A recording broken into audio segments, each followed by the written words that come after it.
Hey, family, welcome to How Love Works, where we talk about the principles for lasting love. Well, I'm back again to take care of our review on Married at First Sight. I'm going to be talking to you about episodes 4 and 5. The reason I delayed and waited to episode 5, primarily family, was because I thought it was old hat. Everybody saw what was going on, and it was what I called a sleepover right after the wedding and the reception. It was not a whole lot to really say there.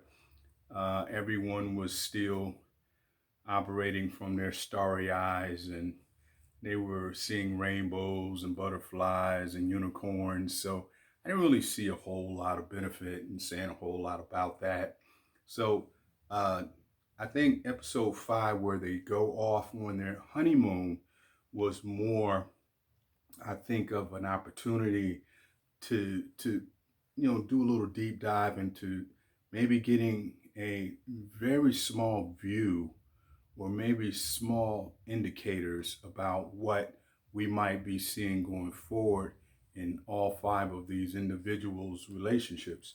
So, what I want to start off with is Amelia and Bennett. I think Amelia and Bennett, I like both those guys. They're really the quirky group, the quirky relationship that is, in my view, is totally, really innocent. And I like the idea that you know Bennett. He seems to be quite the supportive young man. He wants to, please his wife like most men do, unless they have a very self-centered disposition.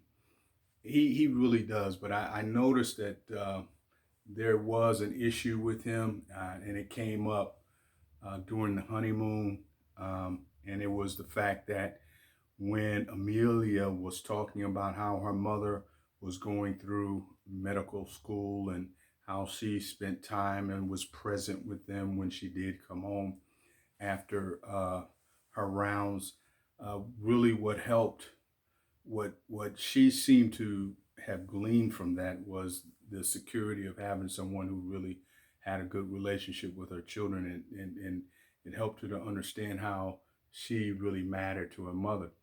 But on the flip side of that, she seemed to be wanting to be able to experience life and do what she wants to do and go, and she doesn't seem, at least she didn't give that impression at the outset, that she was willing to set down some roots. And I think that was very important to Bennett. And we noticed that at the chess game, that he was experiencing a little distress because he didn't even finish the chess match. And I think she realized that. And they didn't seem to go into any further detail on it later on. They seemed to go on with it, but it appeared that their relationship reached a small little stalemate there. I hope they will do something about that. I'm going to bring it up in the future as we, later on in this conversation about what I see. Olivia and Brett. Brett is another situation.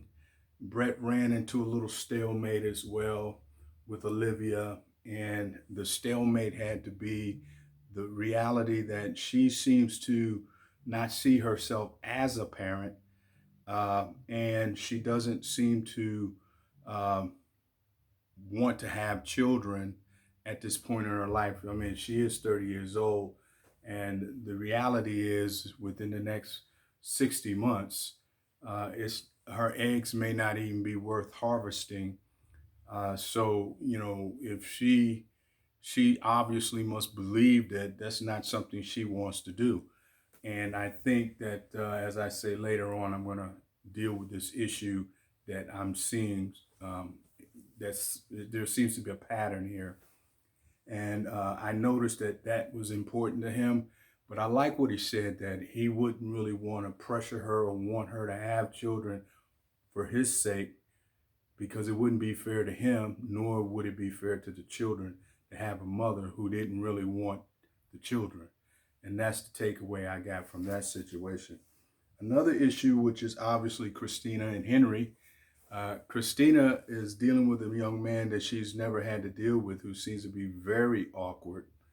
Um, if I if I had to um, if I had to make a prediction about Henry, I would say either he's very awkward, or he may be suffering from he may be on what I call the spectrum. He might be autistic, or what I mean Asperger's. He may have Asperger's, and he's just not diagnosed, because just based upon the way he behaves around people, and he doesn't give a lot of eye contact. He doesn't seem to be comfortable in crowds. He doesn't seem to be able to hold a basic conversation.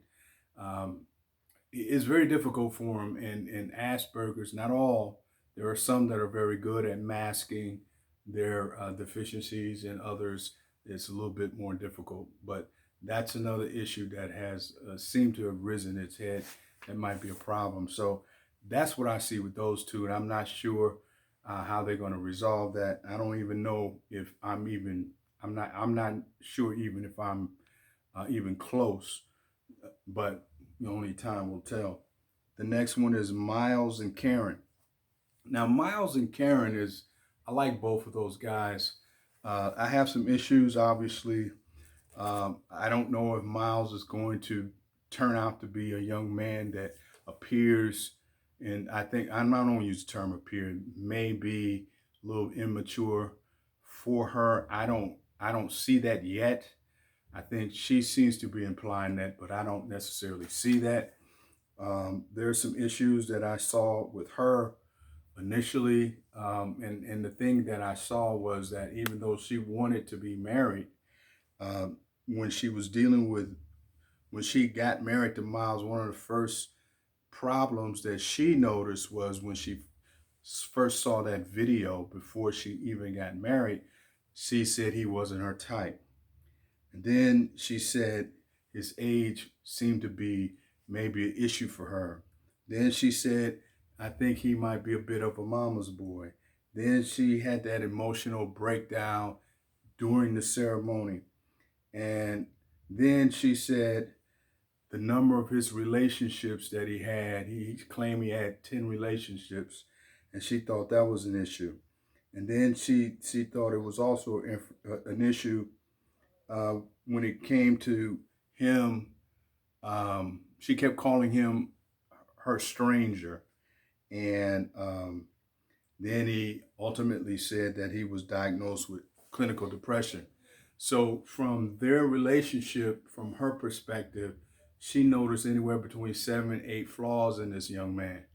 And she never really, you know, said, this guy is my husband, we're married. Everyone else was kind of going back and forth with those sentiments, but you didn't really hear that coming from her.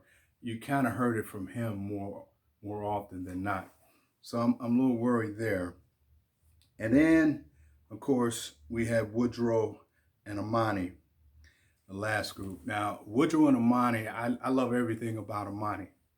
I love the way her voice sounds. I love how calm and collected and balanced and mature she seems to be. I like what she had to say to Woodrow's family. And I just love the way she communicates with Woodrow. She's very clear about what she expects in the relationship. She's transparent. She's vulnerable. She really seems to be the real deal. At least that's what I see right off the top. And in the beginning, I was a little worried about Woodrow, and I still want to reserve. I'm still a little concerned, I say, about Woody, and I hope that I will be proven wrong. But he seems right now to be doing the right things and saying the right things, and I hope he continues to do that. Now, my takeaway from what I noticed from all of these individuals was, in order for any relationship, doesn't matter what it is, whether it's a relationship with your parents, a relationship with your coworkers, a relationship with a partner, a relationship with your best friend, your wife, your husband, your children, there are at least two primary principles that have to be in that relationship if you want it to be a fulfilling relationship, if you want it to last.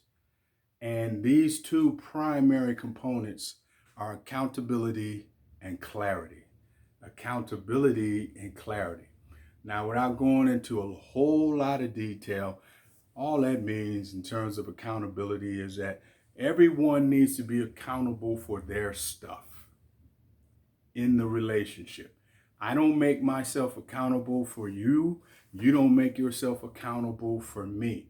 So in other words, if I'm in a relationship with a woman and I am being very clear about, and I'm using as much clarity as I can even now about our roles and our responsibilities in this partnership, then I need to be accountable for those roles and responsibilities and my actions, my attitudes, and my affections. I have to be accountable for those things, okay?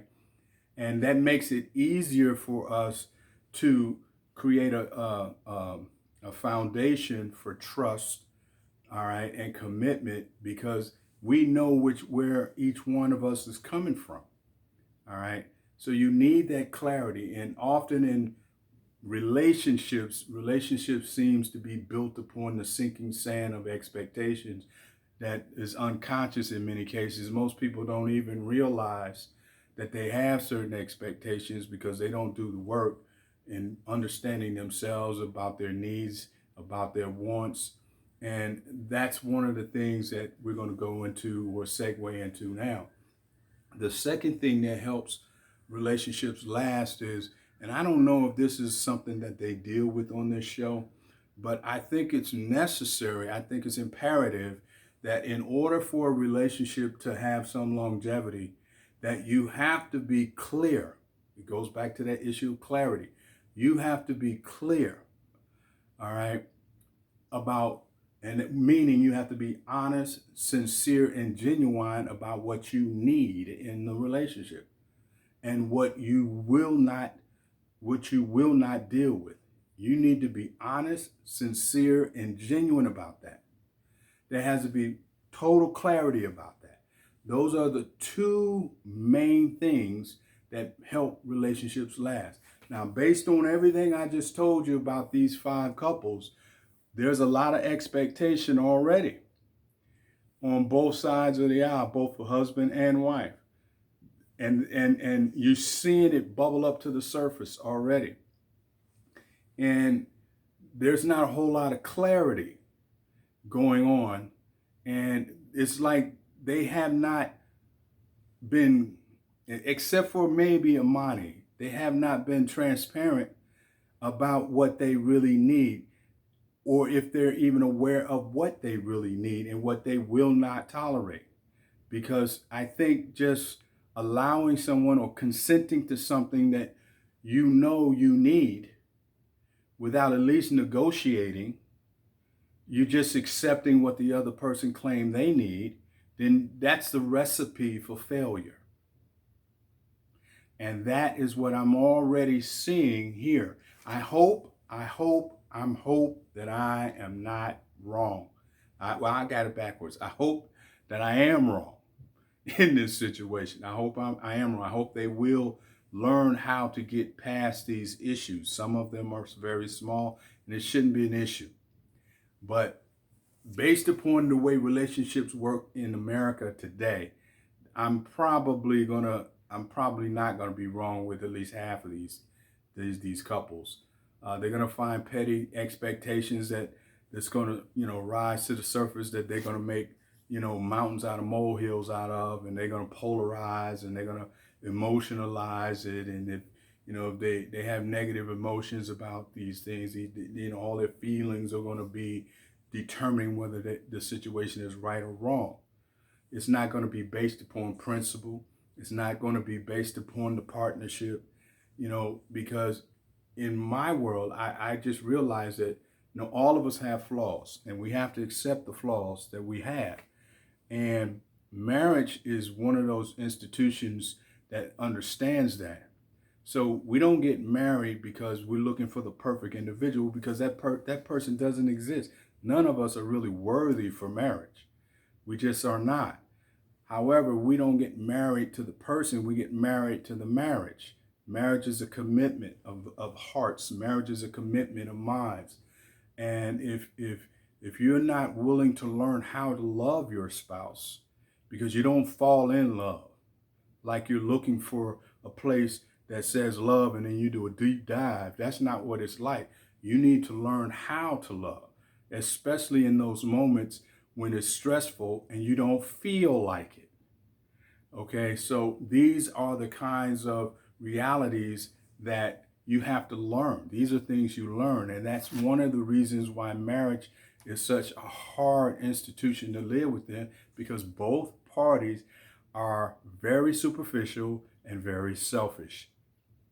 Both parties, males and females.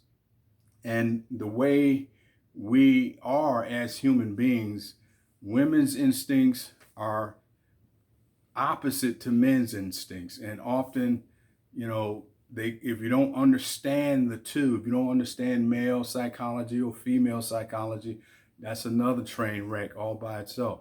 So that's the bottom line. That's what I saw. I'm looking forward to looking at episode, I think it's episode 6, because that was 4 and 5. And I pray that, because I think they're going to be on the lockdown. They're going to be going through that COVID lockdown. So now you're going to be, you're going to be locked down with a complete stranger. So we're going to see how well your soft skills, your relationship soft skills are. And if they're not up to par, you're going to see what we saw in the last Married at First Sight. 90% of them ended up throwing in the towel. Again, I pray I'm wrong. Tell me what you think in the comments. That's my time. I thank you for yours. I catch you on the other side. God bless.